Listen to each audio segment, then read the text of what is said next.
Hello, and welcome to the National Secular Society podcast. I'm Emma Park, and this week I'll be joined by Chris Sloggett and Helen Nicholls to chew over an old bone of contention among secularists, BBC Radio 4's Thought for the Day. We'll be discussing whether it is right that this major programme should confine itself to, as its webpage explicitly states, speakers from the world's major faiths. And while we're on the theme of the influence of religion on everyday life, should parents be entitled to withdraw their children, on religious grounds, from education on the national curriculum about sex, relationships and religion itself? In the second half of the episode, I'll be speaking to Stephen Evans and Alastair Lichten about a consultation recently launched by the Welsh Government on this issue and the National Secular Society's planned response. Referring to the practice of human sacrifice, the Roman poet Lucretius in the 1st century BC said, "So great are the evils brought about by religion." In the 2 millennia since then, there is no doubt that significant good has been done in the name of the major world religions. However, they have also been used to justify acts which, to anyone not sharing their doers' beliefs, are, to say the least, unpalatable. At the same time, philosophers from classical antiquity to the present have produced carefully reasoned ethical systems that do not rely on the existence of a deity to explain why it is a good idea to be nice to people.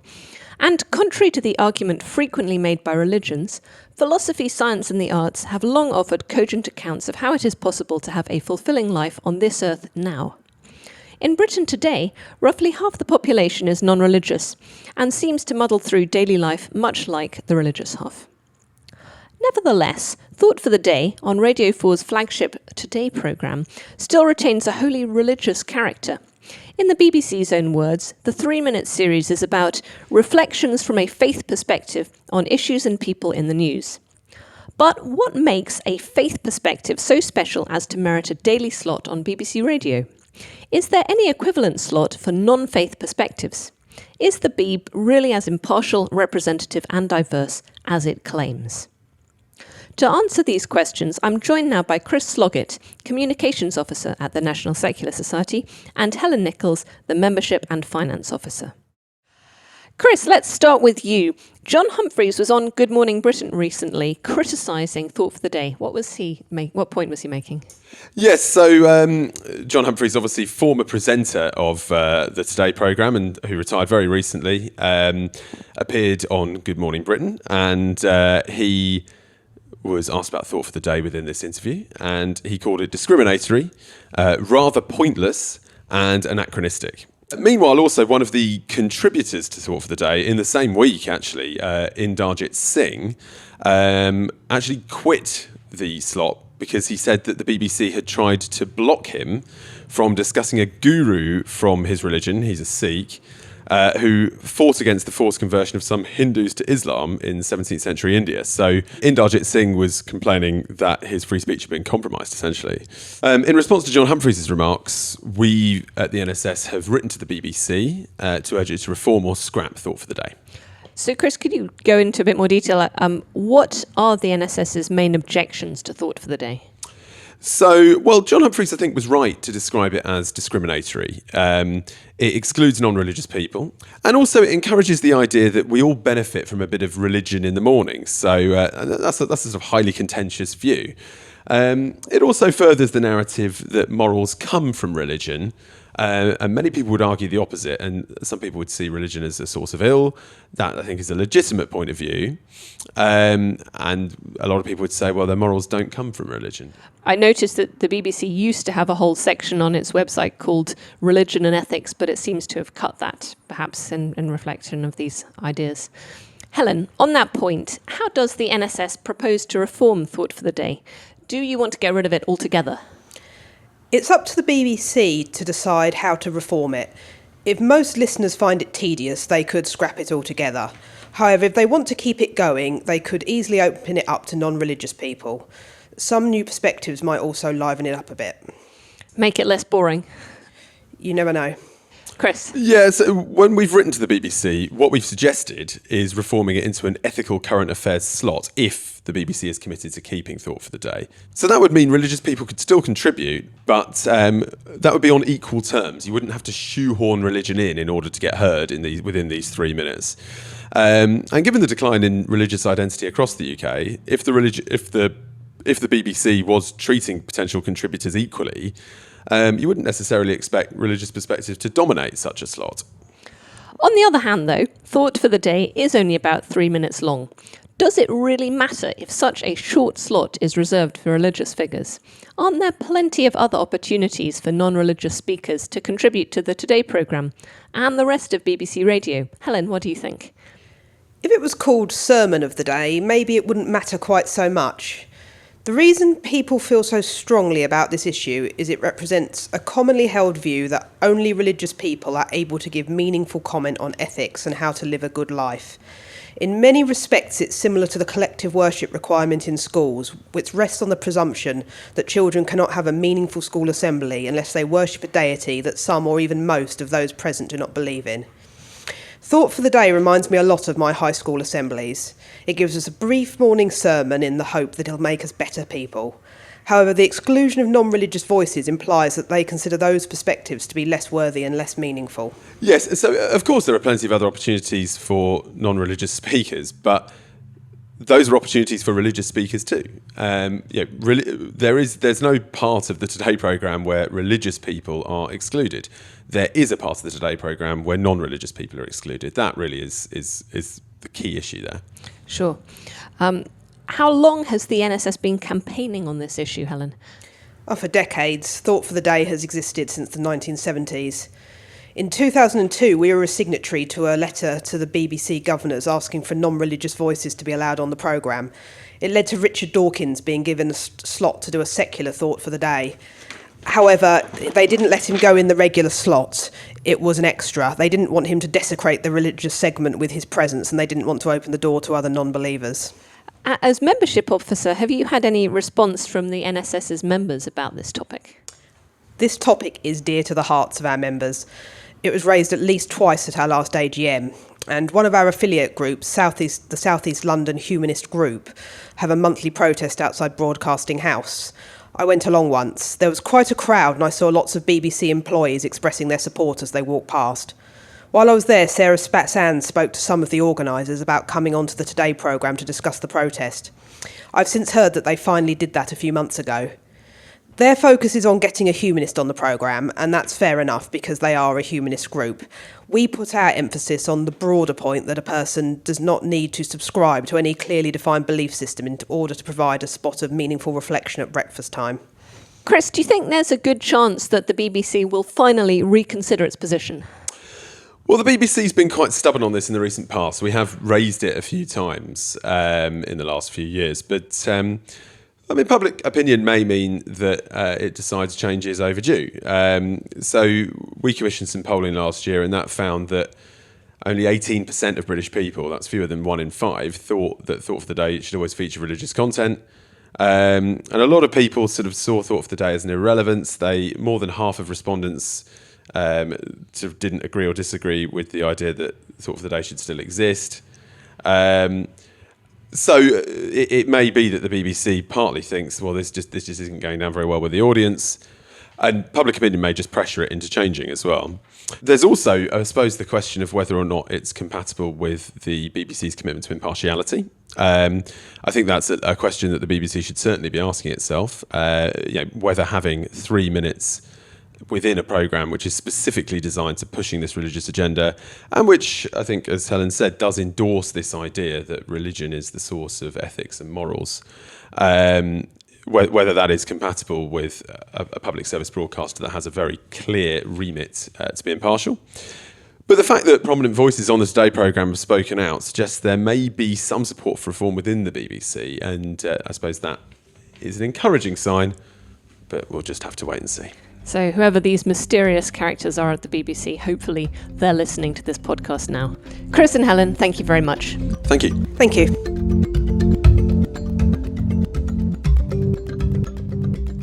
A new curriculum on religious education and on relationships and sexuality education is due to be introduced in Wales in primary schools and the first year of secondary schools in 2022.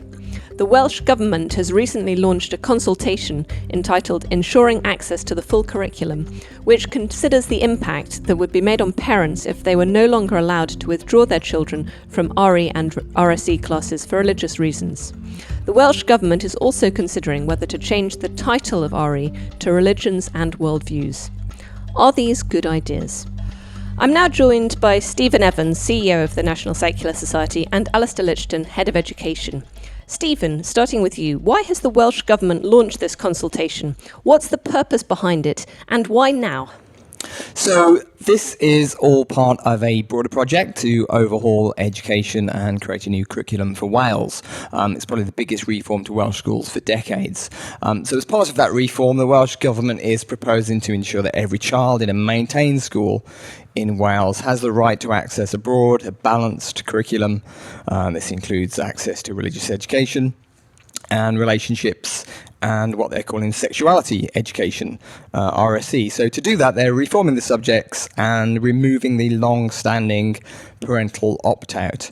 Now, the government says, and I quote, that it wants all children and young people to have access to learning that supports them to develop tolerance, empathy, and understanding of different people, cultures, and communities, and in understanding their rights and the rights of others.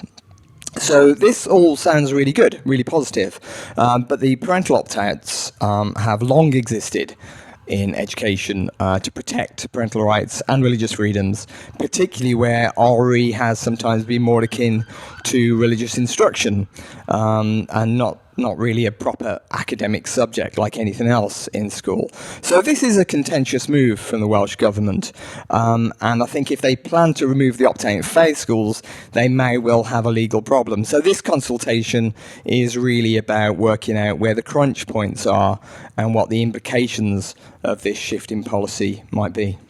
Just picking up on the legal problem, what would the legal problem be? Well, the legal problem is that the parental rights to raise their child in accordance with their own beliefs is actually protected under human rights legislation. So if the courts were to decide that the way in which schools were teaching religious education actually constitutes a form of indoctrination or inculcation into a particular faith, then there may be a human rights problem. I see. Alastair, what's the NSS's assessment of the proposal so far? Well, like a range of civil society organisations, we've been very involved in this process. This is a process that has gone on for many years. There's been lots of consultations. There's been plenty of opportunity for people to put their views across as the evolving settlement proposal has come forward. And to be honest with you, I feel like at every stage of the process, if someone's asked me to summarise how do we feel about the proposals at the moment, I'd probably just say cautiously optimistic. And I'd probably try and find lots of different ways of phrasing cautiously optimistic. That's because if we look at the big picture stuff, we've been very supportive of the aims and the values put forward by the current Education Minister, Kirsty Williams, and also her predecessor. But then when we look down at the details, we often see that this big picture, great ambitious stuff often gives way to a failure to tackle some of the more difficult questions, particularly entrenched religious interests. And as Stephen said, obviously we all want pupils to have access to high quality, inclusive, accurate, broad and balanced religion and worldviews or religious education, and of course also RSE. But it's very often the devil is in the detail. Sure. And on just looking at this particular issue of making sex education and RE mandatory, and picking up on what Stephen said a bit earlier about parents' rights to bring up their children in their own way, how far do you think that the current proposals would infringe on parents' right to bring up their children? Is there a danger that the state could be meddling too much? I think we always need to be mindful of that danger, but not not take the necessary concerns too far. Clearly, this is one of the contentious and difficult issues in the RE or the whole curriculum reform process. So we can see why the Welsh Government have decided to separate this question out into a separate consultation. However, it's also important to separate the issues around the right to withdraw from RE and the right to withdraw from what used to be called sex education, what is now called RSE, because the reasons these rights exist and the historic way in which they've been used has some similarities, but it's also very different. In principle, this is going back to the big picture stuff, in principle, we agree that all children should receive all parts of the curriculum. No pupil in a school should be shielded from some particular subject or some particular knowledge. But the right to withdraw from RE exists because there is a history of RE being used to promote either specific religious worldviews or a more positive view of faith in general. The reason the right to withdraw from what was called sex education existed was much more because some groups wanted to shield pupils from particular knowledge. I don't think people really want to, by and large, want to shield people from knowledge about different religions. It's just they have concerns over how RE is sometimes taught.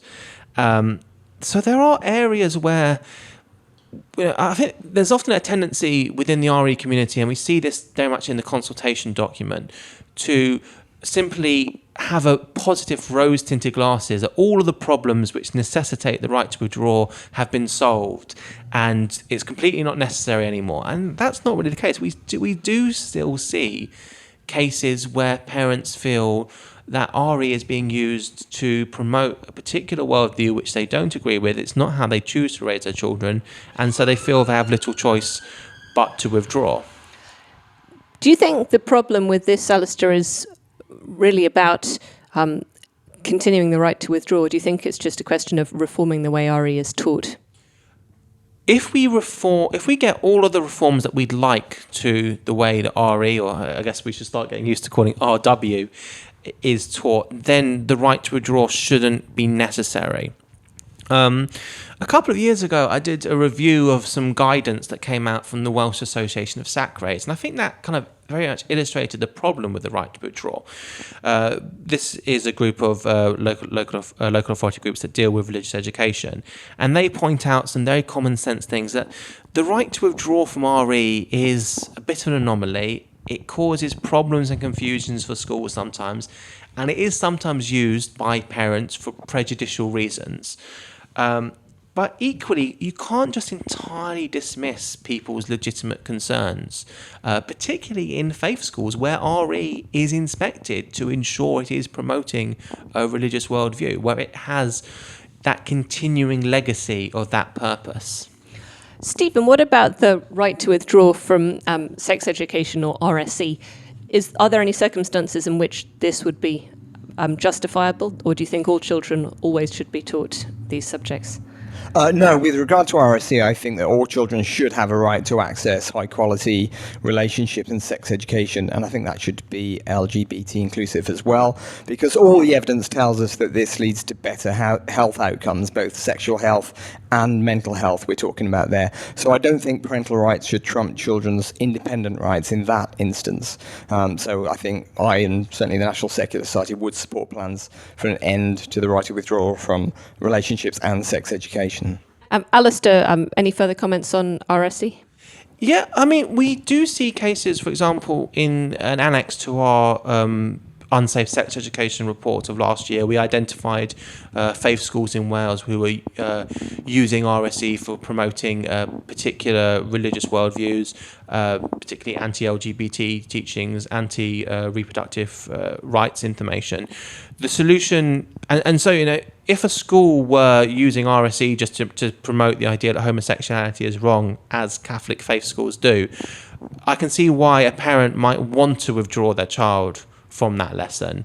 But I think the solution there is to fix that bad practice rather than keeping this sort of strange right to withdraw. But you often see if you keep it for one person, you end up having to keep it for lots more.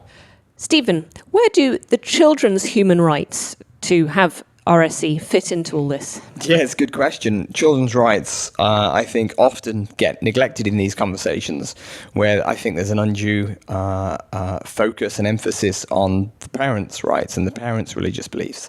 But parents' and children's best interests aren't actually always in alignment, as some people seem to assume. So generally speaking, I don't think pupils should have the right to withdraw from education. I don't think it's a kind of pick and mix offering that schools have. I don't think children, generally speaking, should be able to pick and choose what subjects they learn and what they don't. But when that line between education and instruction, or even indoctrination, is crossed, I think not only parents but pupils should also be free to opt themselves out. So particularly, I think, where acts of worship are involved, or where RE is used as some sort of vehicle to inculcate pupils into a particular faith, then I think pupils' right to freedom of religion or belief should be respected by them being able to opt themselves out. And certainly as children develop a maturity and the ability to decide things for themselves, they should be encouraged to do so. And this is recognised, of course, in law through the Gillick principle, Gillick competency it's known as, which establishes that parental rights diminish with the child's evolving maturity. But obviously, because the Welsh Government say that the reformed Religion and Worldviews subject is objective and broad and balanced, they're not actually proposing any pupil right to withdrawal. They're even removing the parental right to withdrawal. But as we've already covered, I think there may be a problem when they get to the area of faith schools, which obviously will teach about religion and worldviews in a particular way. So is the solution to allow children to withdraw from particular subjects in faith schools, or is the solution to get rid of faith schools? That's nice and simple. Well, certainly, I think all parts of the school day in every school should be inclusive of all pupils. So I think the only way you really get to a properly broad, balanced and pluralistic education system is if you have an inclusive secular education system and you don't allow religious organisations to run schools. Because speaking as a former teacher, I would just be slightly worried that if children had the right to withdraw from certain lessons, how are they really to know what counts as education and what counts as indoctrination? Sure, and as I said right at the beginning, I don't think pupils should be able to pick and choose what areas of the curriculum they learn. I think the emphasis should be on making sure the curriculum is appropriate for all pupils. So who supports these changes apart from the NSS? Well, I think that remains to be seen. I think there is certainly broad support for reform of religious education and making sure that non-religious worldviews are given a fair hearing. Too often, religious education across the UK has been dominated by religious interests. So anything that takes us away from that, I think, is positive. And I think most people, whether religious or not, will actually recognise that.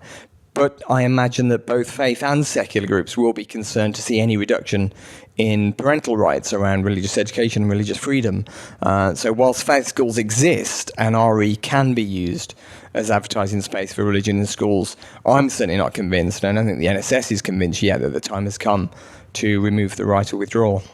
It's interesting, actually, not so much talk about the right to withdraw, but RE reform more generally, that the Catholic Education Service in England, they were just so radically against the very similar proposals which were made there, but seem to be either okay or supportive of similar proposals in Wales. And I think it goes to show that policymakers have more flexibility where faith schools are less entrenched.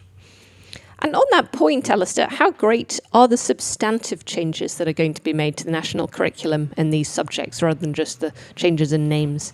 I think this is the largest curriculum overhaul project in recent history in the UK.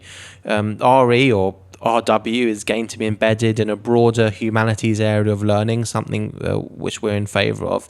But we're still going to see SACREs, that's local standing advisory councils on religious education. We're still going to see faith groups determining the syllabus within faith schools.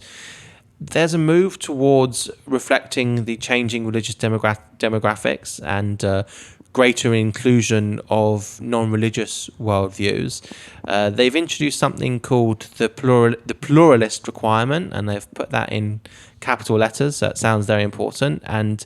But that doesn't solve every problem. I think there's often this idea that all these problems can just be solved by greater breadth. So, well, RE has become what started off as just an advertising space for Christianity, and then it became an advertising space for Christianity and also other religions, and now let's give a bit of advertising space for humanism.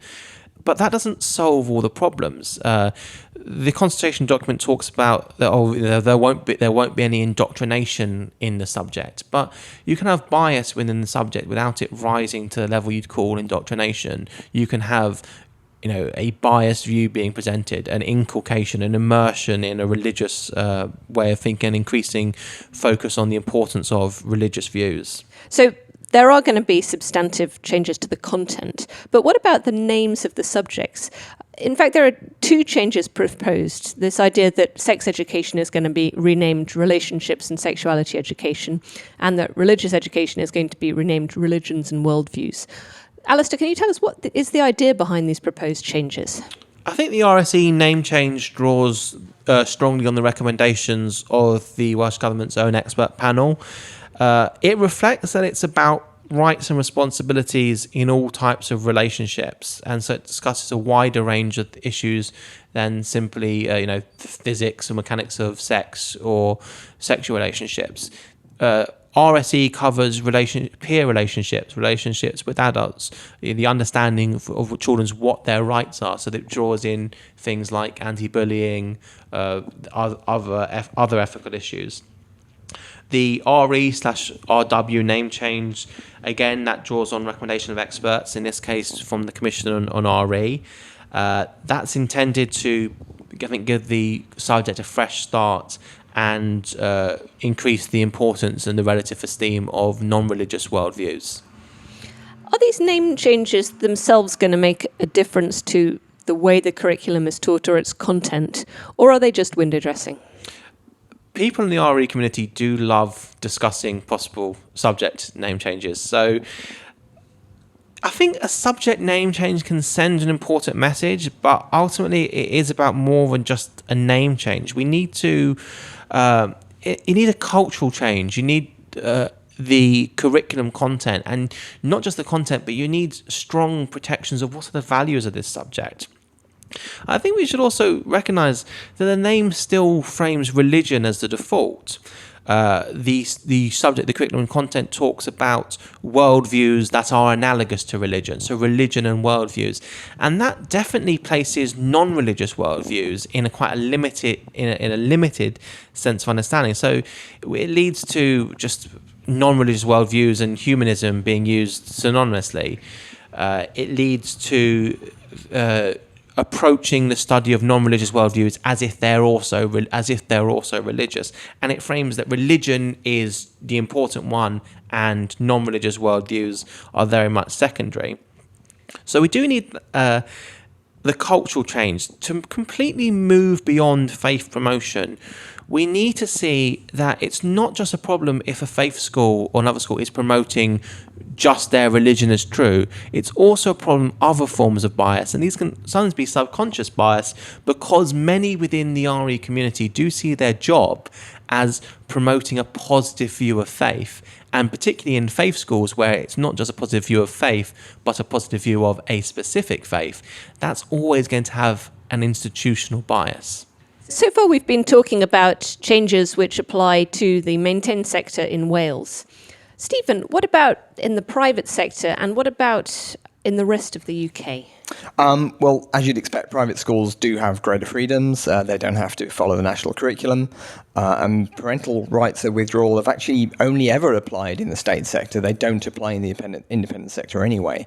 That said, schools in the independent sector should still certainly be held to particular specific standards, and they certainly shouldn't be able to undermine the rights of children as set out in the UN Convention on the Rights of the Child. With regard to the rest of the country, well, in terms of religious education, progress has been and continues to be painfully slow. Reform of RE appears not to be high on the list of government priorities, certainly in England. Last year we saw the findings of an independent commission on religious education, which made various recommendations broadly in the right direction, as far as we're concerned, I think. But the response from the government has been disappointing, to say the least. Make no mistake, religious education is withering on the vine, certainly in England. Which many people may think is no bad thing, with some justification, I might add. Community schools often neglect the teaching of RE or do it badly. Faith schools certainly teach it, but tend to teach it in a more biased and partisan sort of way. So the subject for me has little credibility left, and it really does need a significant reform. But there's no sign of that reform anytime soon, unfortunately. What I think we need to see is all vestiges of confessionalism removed. And in fact, I would move away from the whole concept of religious education as a specific area of the curriculum, as a separate and distinct subject. I definitely think pupils should be entitled to learn about religions and beliefs, about a diversity of religions and beliefs and their impact on society. But teaching of religion and belief could absolutely be part of a broader civics-based curriculum that teaches, yes, about religion and belief and about religious diversity, but also about human rights, politics, the democratic process, and what it means to be a citizen. And education about secularism, of course, I think would form part of that subject. And we have an amazing range of free resources at exploringsecularism.org. Stephen, anything further to add to that? Not really. Just that I hope that listeners in Wales will engage in this consultation and certainly make their views known. We'll be emailing members and supporters. I'm sure we'll also be posting details about how to get involved in our weekly newsline bulletin. So, stay tuned. Stephen and Alastair, thank you very much. Cheers. Thank you. That was episode 17 of the National Secular Society podcast, hosted by Emma Park. If you would like to help us challenge religious privilege and support freedom of and from religion in Britain today, why not become a member of the NSS? Full details are on our website at secularism.org.uk/podcast. If you like this podcast, you can find more episodes on the website, along with further information about the topics discussed. Thanks for listening.